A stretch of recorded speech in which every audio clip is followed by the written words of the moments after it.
So my camera position is all right? It's okay, sir. It's okay. It's fine. You're audible and visible. Okay, thank you.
Today, sir.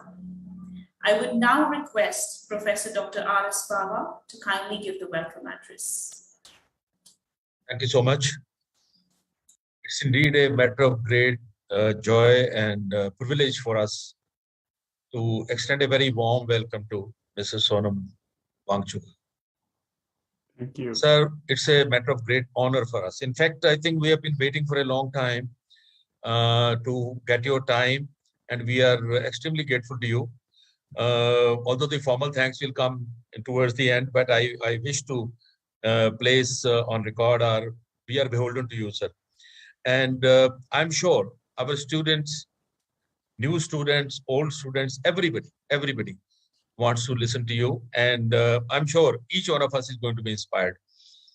My dear friends who are attending this, I'll just, my colleagues and students, I'd like to share a small introduction, although Shaman has shared some introduction. But actually, it's a matter of great pride. Actually, Sonamji, you are not only a pride of India, you are a pride of the world. The way you have inspired people, the way you have taken lead in creating, to my mind, education is the basic thing. And education fails and succeeds people in life. This has been believed that those who fail in school, those who fail in college, they fail. I think you proved it wrong. It's not necessary to pass a class or a particular exam. What's important is to prepare yourself for life. And this is what you have been doing. This amazing, amazing work that you've done. And my dear friends, he's been in education for more than 27 years. And he founded SECMOL, Students Education and Cultural Movement in Ladakh. But I'm sure this movement should not only remain in Ladakh, it should go everywhere. And I'll request Sonamji, please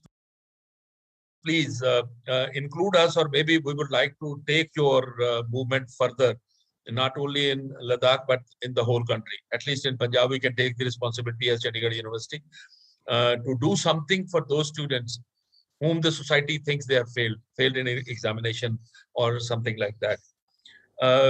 My dear students, he's done so much work. He has contributed to village education in a way that this model, which can be replicated, creating school level monitoring committees, which actually are responsible for the quality of education there.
yet to come.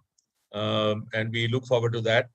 As mentioned, Raymond Magsaysay Award in 2018, 16 Terra Award 2016, World's Best Earth Buildings in Lyon, France, UNESCO Chair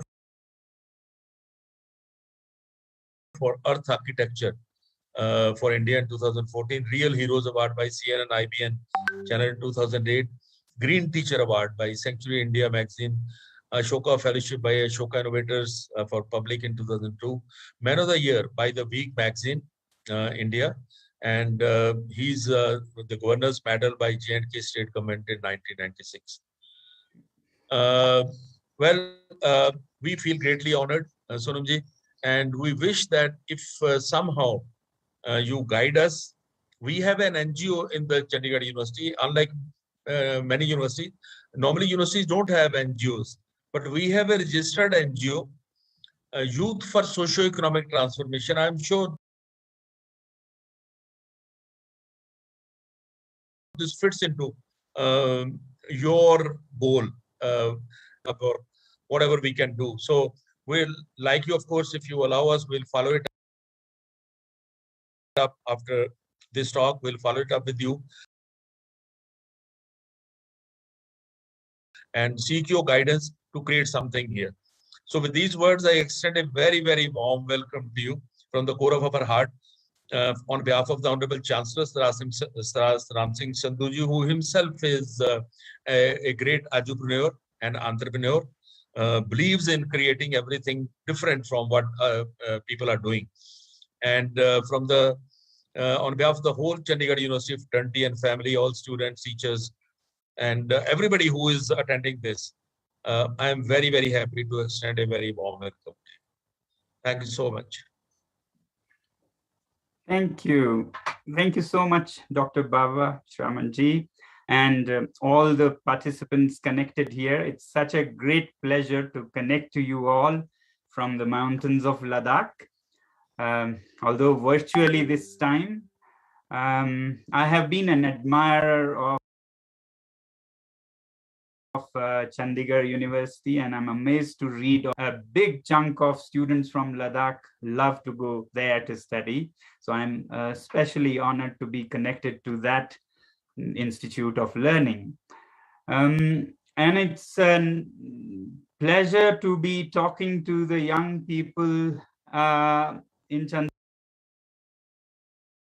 Chandigarh about innovation and problem solving and making it a part of our lives.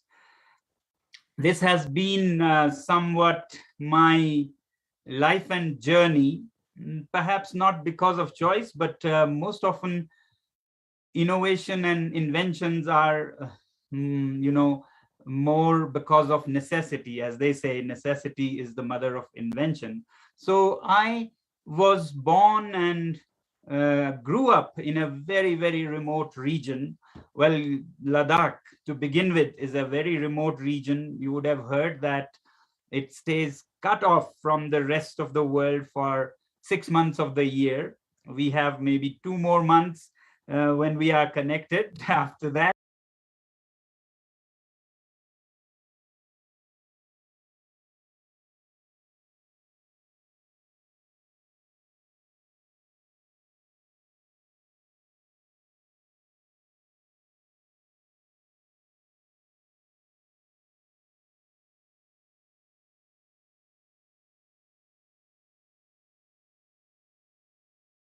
it's all blocked.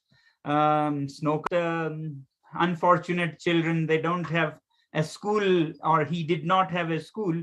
But I grew up later to learn that perhaps it was not the worst thing not to have a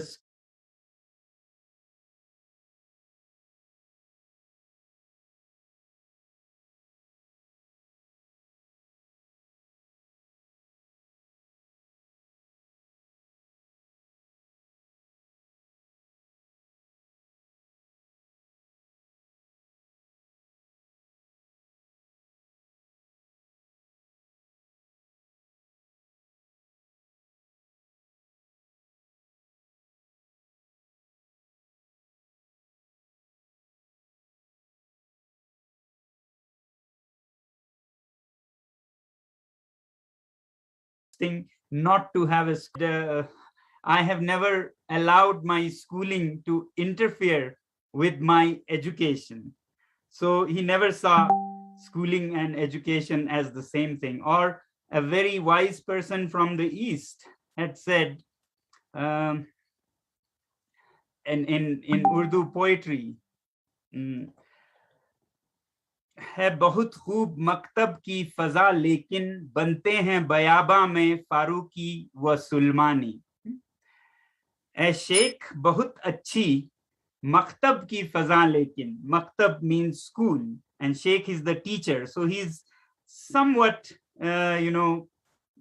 sarcastic with the teacher and says, oh teacher, your school is nice, but for people of wisdom and caliber like Farooqi and Sulmani, they become so more in the wilderness of mountains and valleys than in the four walls of the school. So that was quite the case, I understand now, with me, because although I did not have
schools around, didn't mean I didn't learn.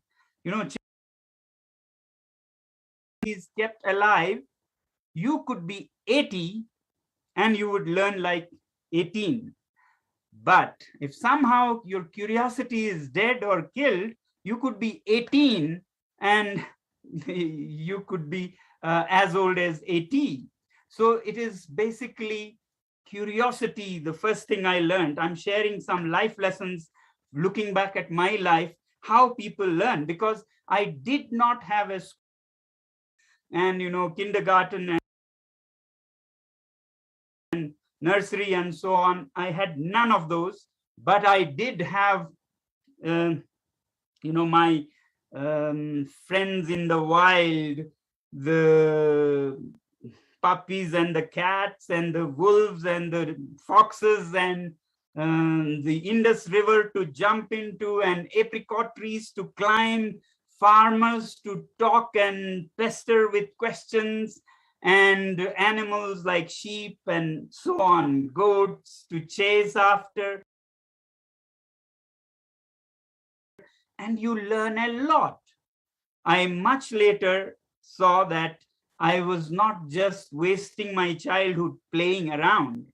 And when I was later dragged into a school, I met others who had been to the best of schools. And then I started teasing them that when you all were learning about, roots and shoots from textbooks or faded pages with pictures of them in the textbook, I was actually planting a seed in the ground on the farm and seeing live the roots go down, shoots come up, and leaves unfurl without having to bother about L-E-A-F, leaf, L-E-A-V-E-S,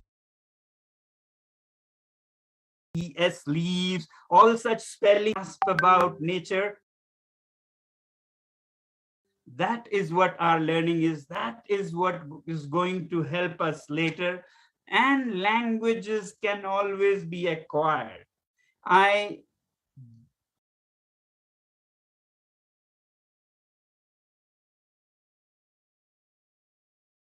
grew up not speaking any language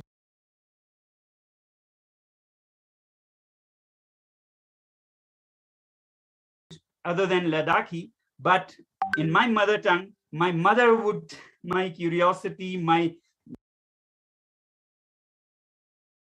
good foundation as a child helped me a lot, and I ended up speaking some 9 or 10 languages today. So languages are not education. They can be acquired. It takes me roughly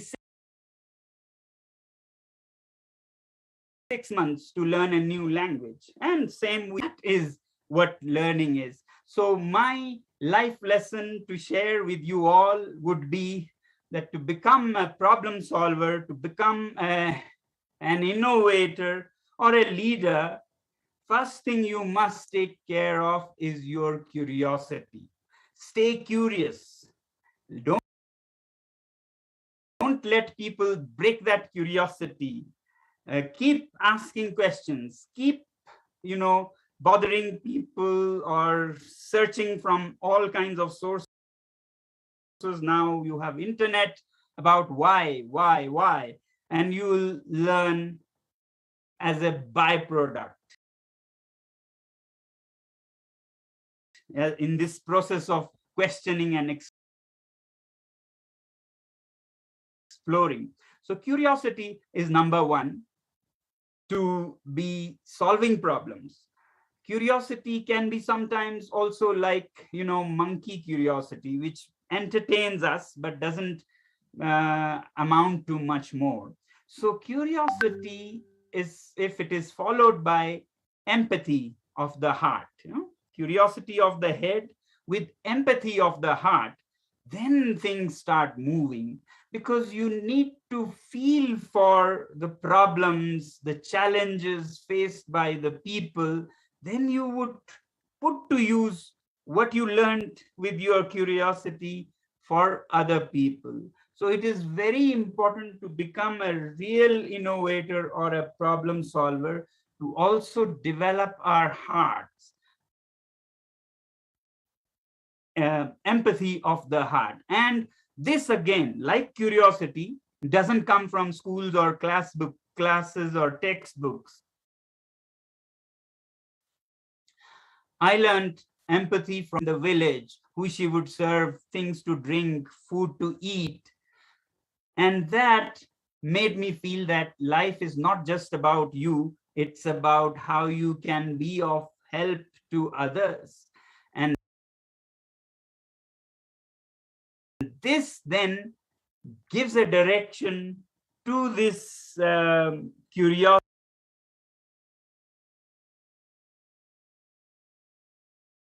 that helps you learn more.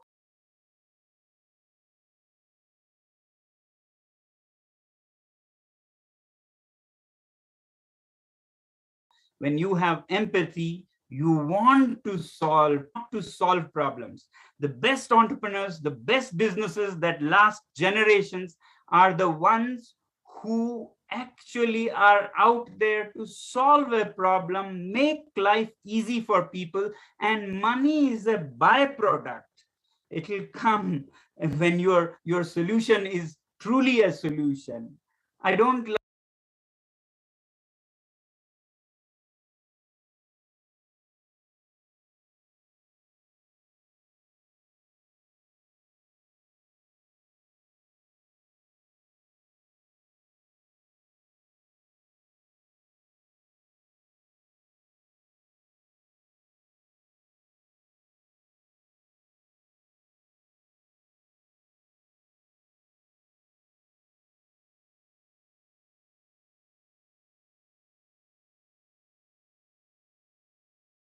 like entrepreneurs who sometimes, now we come to the third. Empathy alone with curiosity also is not enough, because sometimes empathy can stop at just wishing everybody well and, may everyone's problems vanish. But that's not more than a prayer. A prayer must be followed by action to have some impact. It's good to have, positive prayers, but that's not the end of it. So the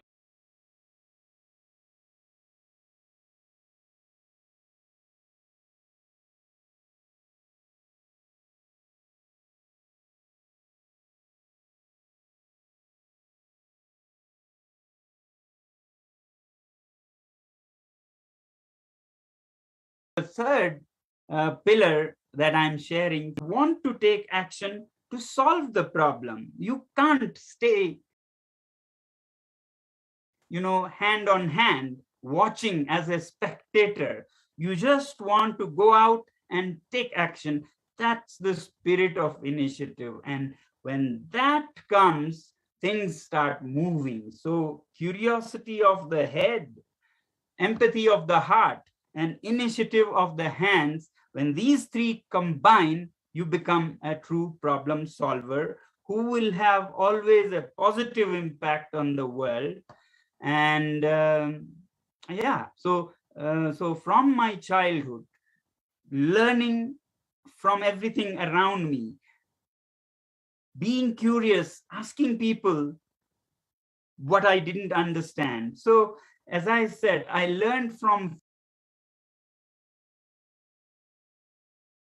farmers how the seeds go in, and leaves come. And that's how I learned my English, sitting down with them and talking without any language. But when you take that initiative, things follow. Nature is generous. It helps things come together when you really strongly want something. As they say, wasn't taking initiatives, they could have come and gone, and it wouldn't change anything in me. So what helped me was this spirit of initiative, this empathy to solve people's problems, and curiosity. Now, at this stage, I would like to explain a little more about the spirit of initiative, but to share with you some such examples of innovation and initiative, I will need to use some images, because when it is about a land like Ladakh, if you can allow, can you please allow me to share my screen? Okay. Yes, sir. You should be able to share your screen. It says disabled participants screen sharing by the host. So if you can. Just a moment, sir.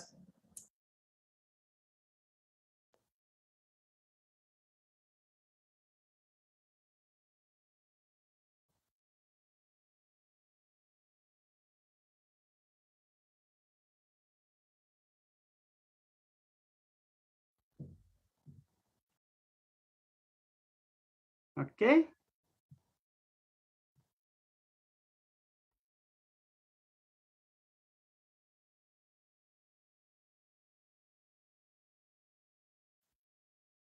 Hi. Okay. There you go. Can you see my screen? Yes, sir. It's visible. Okay. Okay. So just to give you a glimpse of where I am speaking to you from, to place it, this is Ladakh on the top north of our country, India, beyond the Himalayas. Where you are, Himalayas start, but Himalayas are lush green. I'm not in the Himalayas. I'm in the trans-Himalayas, which means that I'm in the rain shadow of the Himalayas. So because of these barriers of the mountains of Himalayas, monsoon clouds do not reach us. So unlike what you would think of Himalayas, I'm actually in a dry, desolate desert at very high altitudes like this. So you can see nature has kept us pretty much high and dry in the literal sense of the phrase. Yeah. And it's almost as close to outer space as it can get. We are 11,500 feet closer to outer space than you are. So it's closest while being on planet Earth. And as you can see in the picture, it does look like a picture of Mars or Moon more than Earth, right? And temperatures here, like in outer space, can swing to very high, +35, and then to -35. And it is said that one can get sunburn in the sun and frostbite in the shade. And you could get both if your feet are in shade and your head is in sun. Something like Mars. But this picture I just put to tease you. It's of the planet Mars, just to show you how similar to this my region is.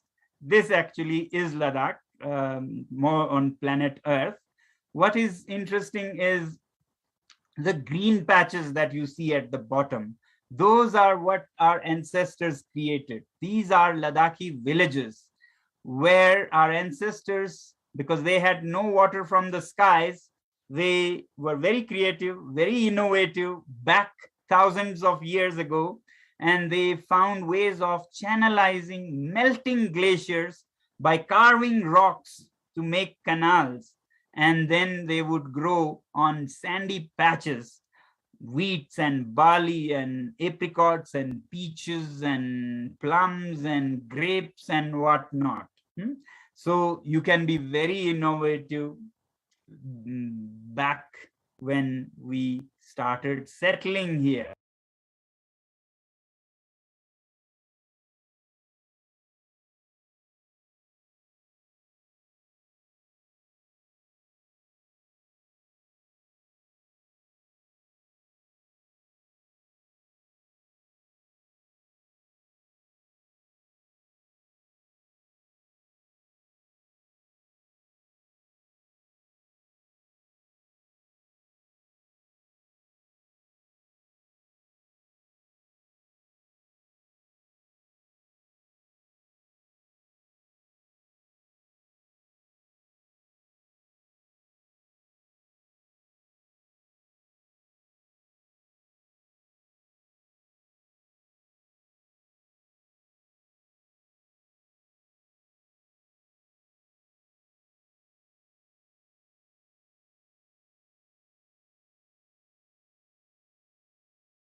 Now this is Ladakh.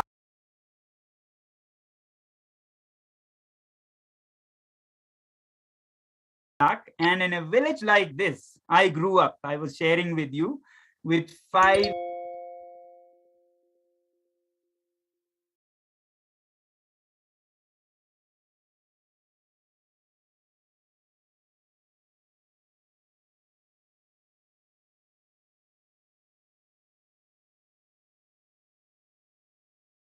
out which would just be entertaining ourselves.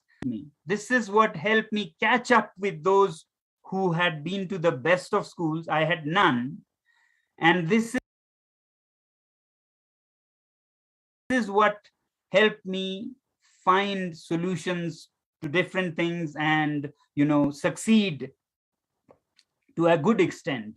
So spirit of initiative, my friends, is what we must inculcate. Our schooling system, our parenting system is more geared towards making us into passive little things to be moved by others, moved by parents, moved by teachers, and later we become passive things to be moved by bosses and jobs. So spirit of initiative is exact opposite of that. It is taking action without anybody's pressure or anybody wanting us to doing it ourselves. Now, what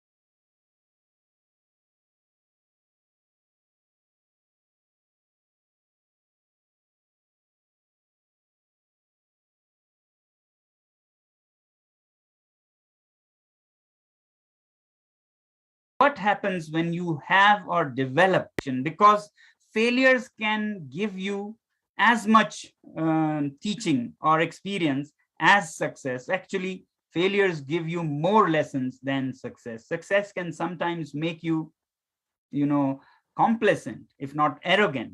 So I have a great deal of respect for failures because they give you, together with actions, experience. And experience is what makes us, heavyweights in our fields. So we know what will work, what will not, because we have seen 9 things not work and 1 thing work.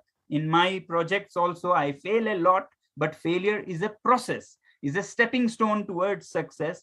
So you only look at your actions, that you keep taking actions without worrying about whether it is successful or not, because in this phase, you're gaining experience either way, success or failure. And now with lots of actions taken, you develop a lot of experience, and that helps you then in this. An experienced person will always be confident because you know how things work or don't work, then it shows in confidence. So it takes this process rather than just luck or one fine morning. As I said, you will wake up confident. So confidence comes from seeing failures and successes, and that comes from taking actions. Now, when you are confident with the base of experience and action, you are most likely to be successful. Actually, I would call success a byproduct. If you have gone this process and you are confident, then success is almost a logical next step. And when you are successful, as they say, nothing succeeds like success. So you want to take more action. And when you take more action, more experience, more confidence, more success. So this I thought I would share. It's not from any textbooks or any wise people, but just few learnings of my life. I hope it's useful to you, that curiosity and empathy and initiative lead you to take actions, and actions leave you a lot of experience that makes you confident, and then success is a byproduct. Now, in my own life, some examples of how this made me take initiatives, and that one thing led to the other, and here I am doing the same thing in different ways and different levels. So how I became a problem solver, particularly in education, and through that other problems in the region, was because of this. In 80s and 90s, when I was in school and college, there was heavy failure in my region. Children were failing left, right, and center. 95% of the children were failing in their 10th grade. 95%, you can imagine. And I was curious, why? How can 95% fail in a system? And if 95% fail, can you blame the products, or is actually the system failing? I was partly curious why, and partly I was moved that how can you let 90% fail and find your own way? I wanted to solve this problem. I was lucky to come across this situation because I had to teach students of 10th grade when I was doing my engineering, only to support my own education because I had some financial problems. So to solve that, I had to teach, and that brought me face to face with this situation.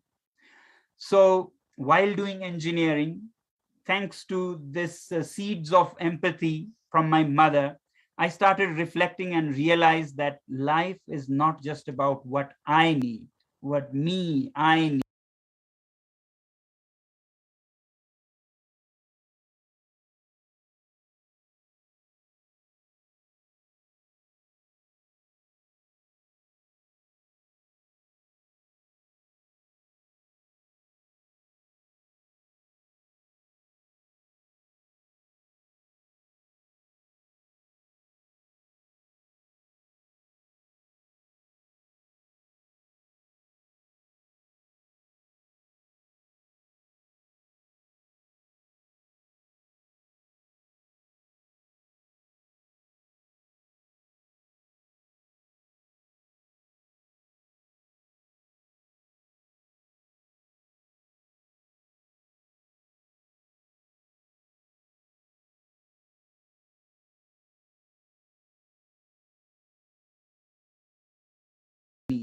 but also about what makes sense. I would rather go back and unleash the thousands who are caught in this trap called schooling.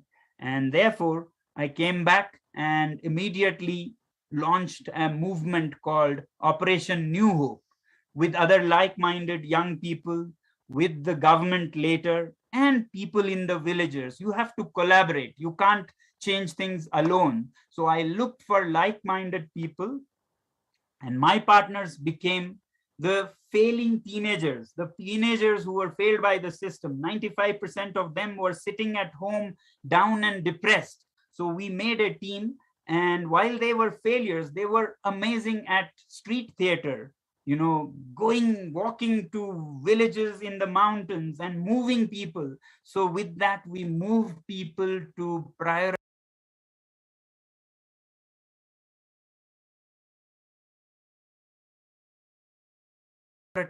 education, quality of education.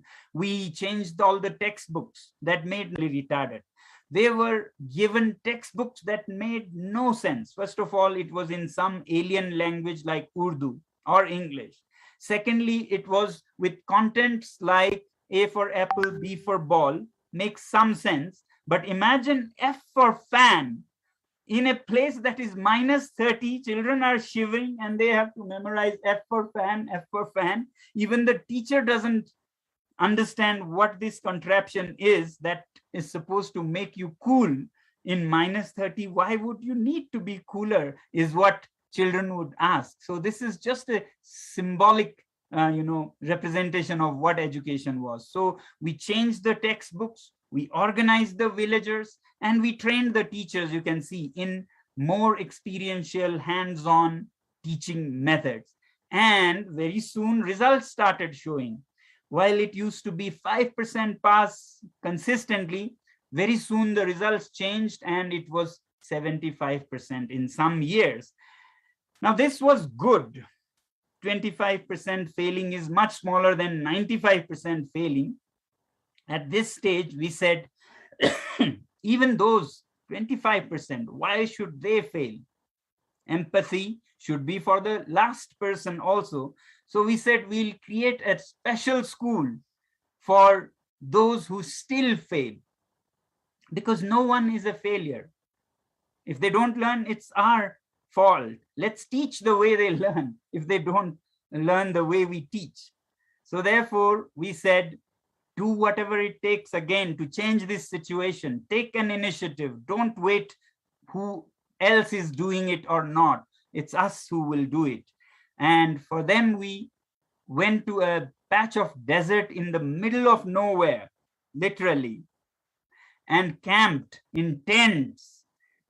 And then we designed and built a school with the failures. We went with a batch of some 20 so-called failures from 10th grade.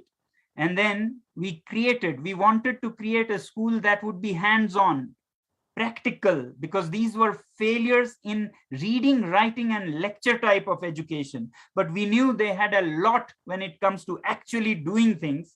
So we created this school, and in 5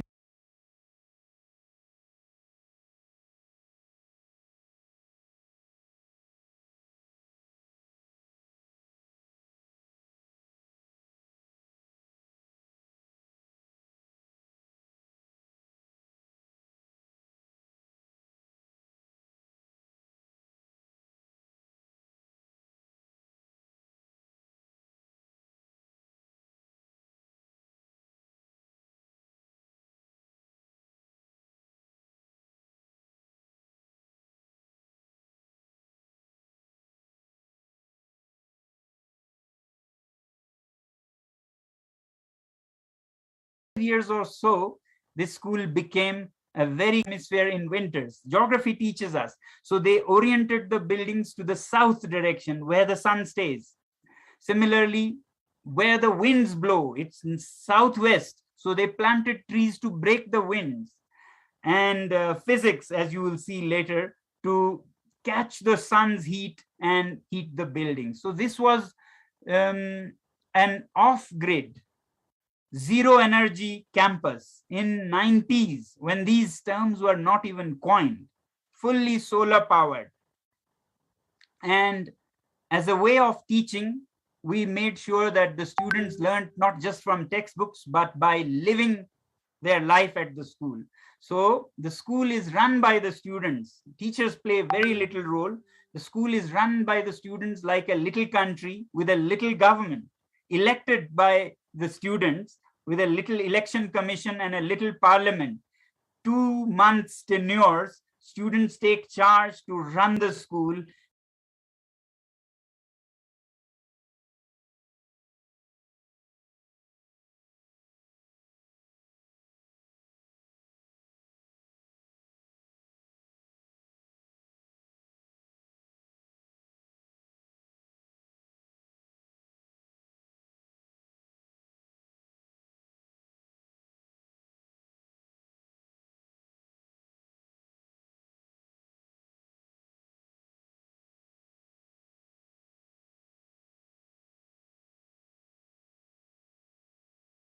Planning, executing, responsibility, accountability, without lessons alone, but actual action.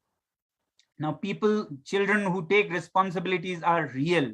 So those who take care of cows have to use mathematics, say statistics, to track the productivity of the cows. They can make bar charts, pie charts to represent how much milk the cows yield in different seasons, different conditions.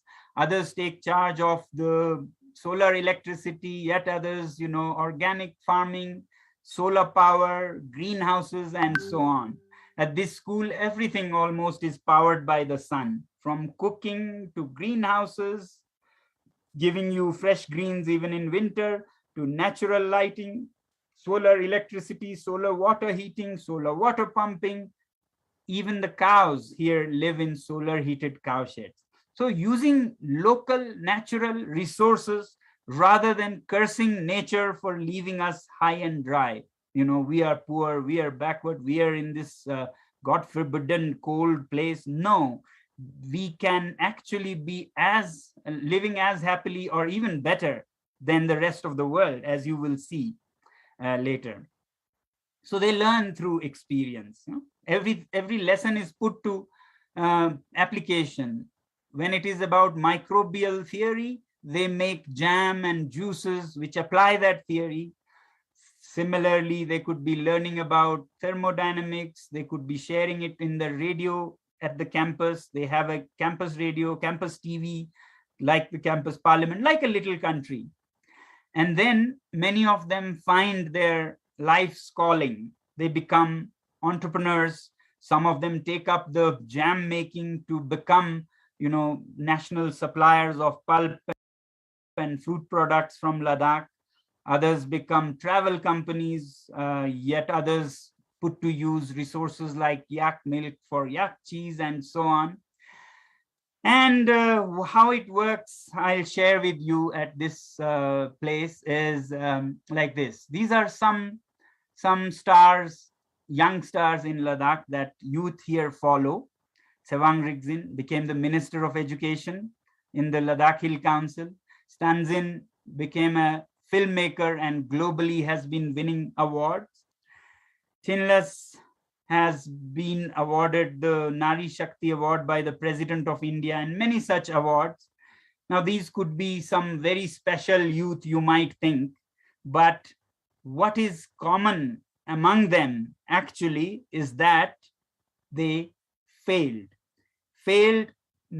repeatedly and miserably, and that's how they got admission at this school, and which then changed everything. So Sewang Rigzin had failed 5 times before a spark, changed his life. And with 5-time failure, you can imagine we had a red carpet ready. Stanzin was 4 times failure, 3 times failure. So you can imagine if failures can become stars, what would toppers do if the right environment was provided? So just a few more slides for you. At this school, we try to innovate using what is in the chapters, in the textbooks, and what is the reality outside, playing with earth, sun, ice, and fire, which is what the context demands. So we build our buildings with earth or soil. Soil is the cheapest material under your feet. So nobody's so poor they cannot afford soil. And then we use sun or heat for heating. You can see in the picture below how the building is heated. It's straight out of the chapter on heat in your school. Convection, conduction, radiation is what you study in schools. And that's what is happening. The air in the greenhouse due to sun gets heated and becomes lighter and rises, goes through the windows, cools down as it gives its heat to the walls, and therefore sinks down and is pushed into the greenhouse. And the cycle repeats all day without a motor or a power or anything, just natural convection. That's what convection is. Apart from bothering us in exams, it can do magic. Similarly, conduction from the walls brings the heat particle by particle into the room. And at night, when you close the windows, radiation takes over and keeps the inmates warm. This is how they stay warm in the wintry conditions. So what, thanks to the chapter on science, can happen if you put a little innovation, is that in the middle of Ladakh with -20 winters, you can have buildings that have no heating at all except the sun, and the indoor temperatures are +18 when it is -20 outside. And little geography application makes sure that these buildings are designed so that they stay cool in summer also, not only warm in winter, but cool in summer. I maybe not take longer, but just finally, I'll share a few slides about how water challenges could be solved. Again, applying what is in your textbooks and what you see outside. Be observant, be curious, and have the empathy to solve the problems and take action. And that's when we said a few years ago that if our glaciers are melting away because of climate change, let's try and see if we can make our own glaciers.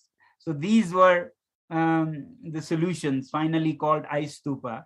Again, using middle school science from our schools. So this is a typical village in Ladakh. As you can see, there is a gradient, which means there is gravity, and gravity is enough as a resource. You may not have money, you may not have power and pumps and motors, but look at what you have rather than mourn about what you don't. So in our villages, what we saw is that we have gravity, we have slopes because it is mountains, there's upstream and downstream. So all you do is put a pipe upstream, bring it down to a desert you want to green, and there's pressure in the pipe because primary school science says water always maintains its level. So inlet level and outlet level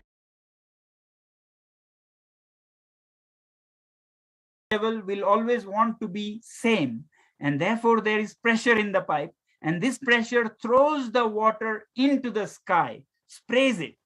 When it does that, the water, which is in liquid state, loses its heat in the -20 air, and phase change happens. The latent heat is lost and it drops and freezes in the shape of a cone.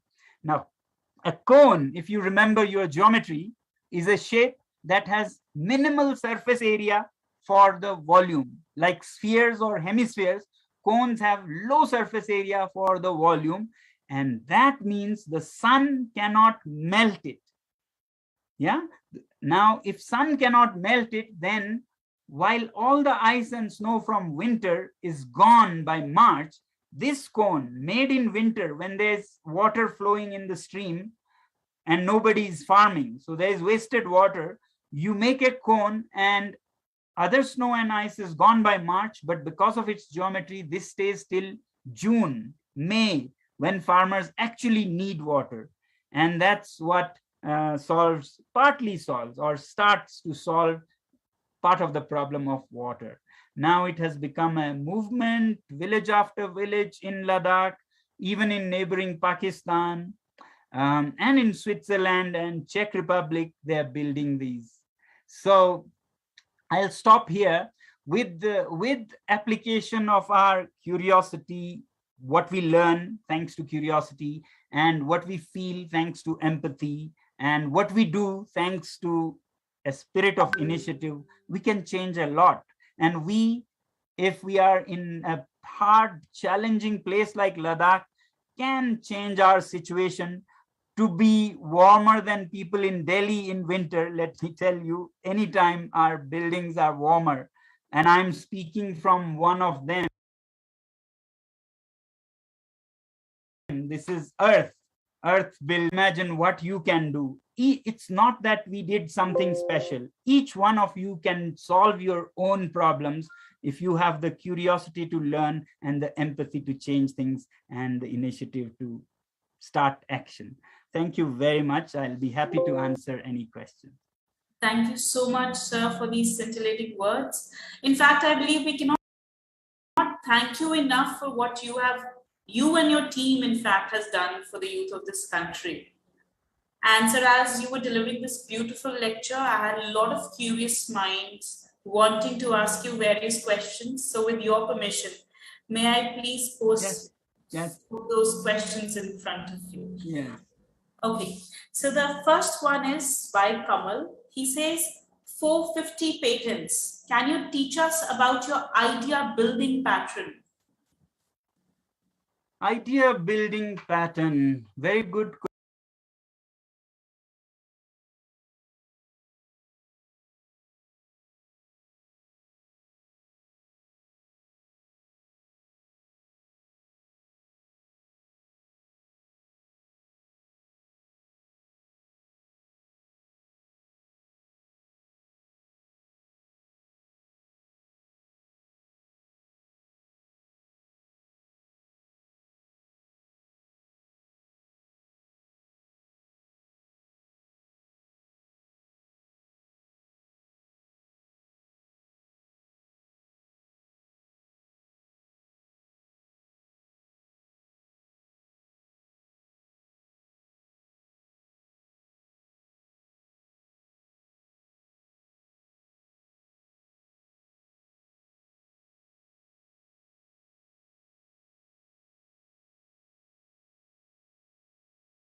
Question. I personally, solution, you test it, you fail 9 times out of 10. I must emphasize here that failure is a very important part of innovation.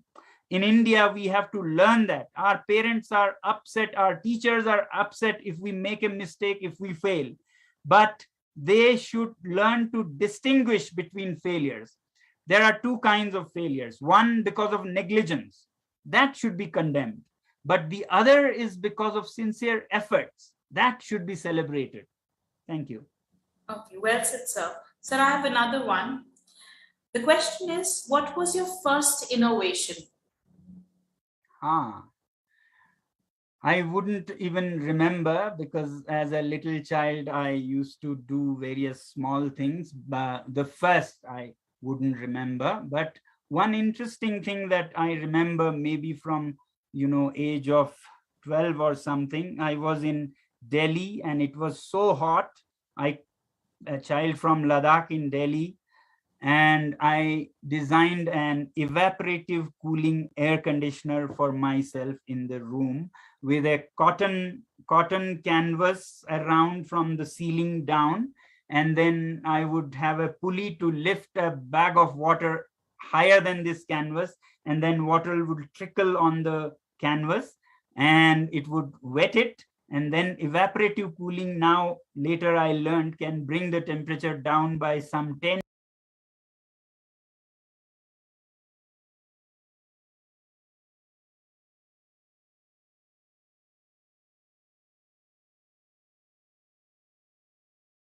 degrees. So it was keeping me cool. 6th or 7th grade was alarm clocks wouldn't do anything to me. So I hung an alarm clock from the roof, and to the winding keys, I would hang a cup of mug filled with water. So for 30 seconds, the alarm would ring. And if I don't get up within that, the mug of water, cold water, would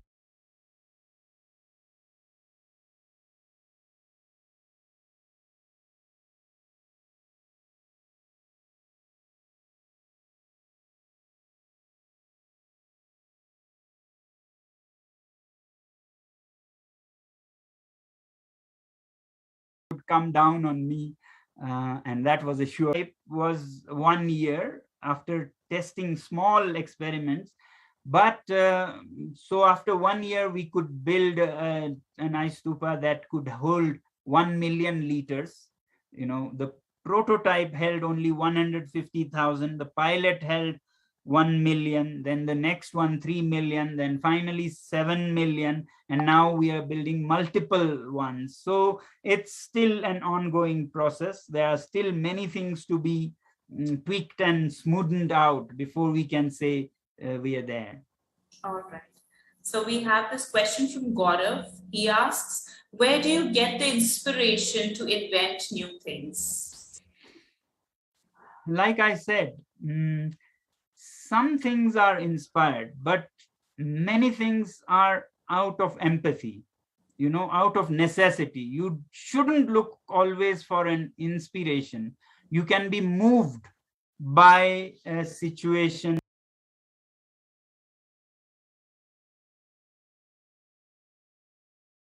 and want to solve. So I'm more that kind, more than inspiration. I'm moved by necessities, where I don't want to sit, solve my own problem and then leave. I have to, handle it and solve it. So it's more necessities than inspirations.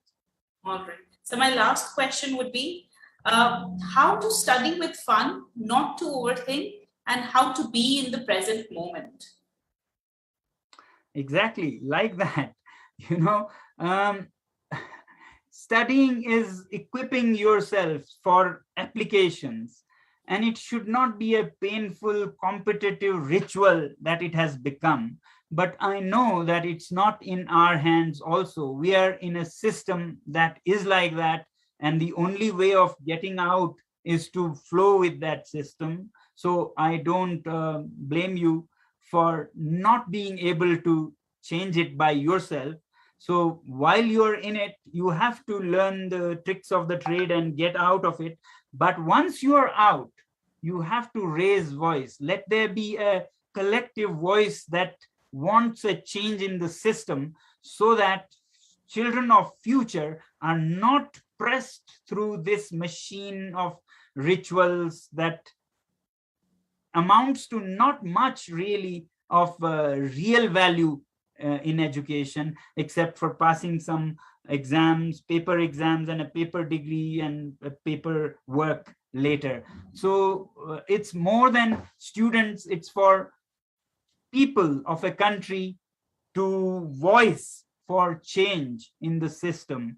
And I hope there are more and more people who advocate for change. In a democracy, things don't change till enough people want a change. So we have to become that voice a long way. Yes, well said, sir. Thank you so much for all these answers. Well, students, I'm quite sure that this exceptionally powerful session must have inspired you, long to great lengths. So let us take this movement further and pledge to develop an innovative mindset and take education beyond just learning and actually make a difference to the world. Commit and dedicate yourself to your visions and mission and join us on the link which I've just shared in the chat box to pledge to the making of innovative you. I've That's shared the link. Kindly join and pledge to be the innovators of future. Thank you. I would now request Professor Dr. R.S. Bawa to extend a vote of thanks. Great pleasure. In fact, it's a matter of, again, joy and pride to be proposing a vote of thanks. I mean, this is a learning for all of us, although some of the things some of us might be practicing in a kind of a ad hoc manner.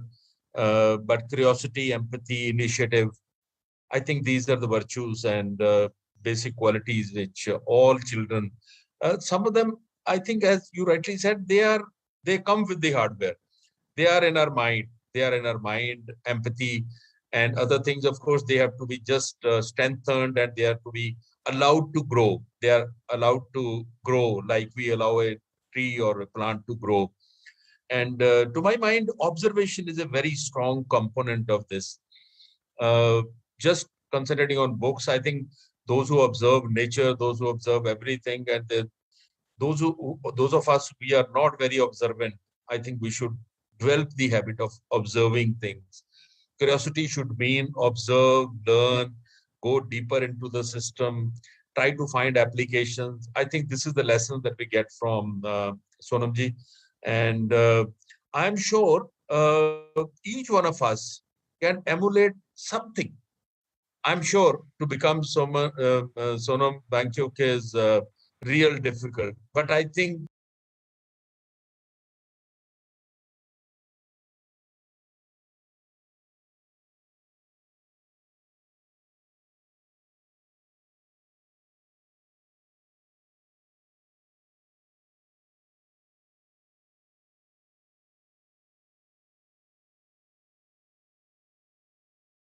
some part of it, some spark, we kindly find time to visit us. As I said earlier, we would like you to mentor us on some of the projects which we can replicate in Punjab.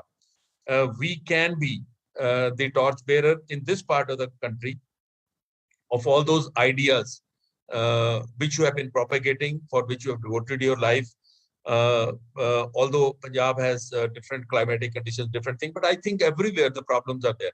And with empathy, and I'm very happy to share with you, Sonamji, that we have core values, and core values, human dignity, empathy. Empathy is one of the core values.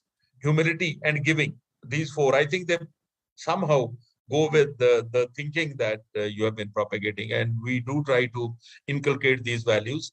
And we are delighted to have you with us. Even engaging with you, I think has been a great event for all of us. So we look forward to your actual visit to the campus. We'll be very happy to host you here. And also your mentorship in making our NGO more meaningful to the society, and so that we can also contribute a little bit. So once again, grateful to you. Thanks from the core of our heart on behalf of the whole Chandigarh University fraternity and our Honorable Chancellor, Assam. Thank you so much. Thanks to all those who have joined. Thank you very much. Look forward to seeing you. I'm touched by how you want every student to take a pledge. Only a very dedicated, teaching community could feel that kind of sensitivity. So I'm really touched, and I think the students are fortunate to be in such safe, good hands. I look forward to collaborate. Thank you so much. Thank you so much. Our best wishes for a very good health and a very long life to contribute to this great country. Thank you, everyone, each one of you. Thank you, and goodbye and greetings. Thank you, sir. Thank you, sir. Thank you so much.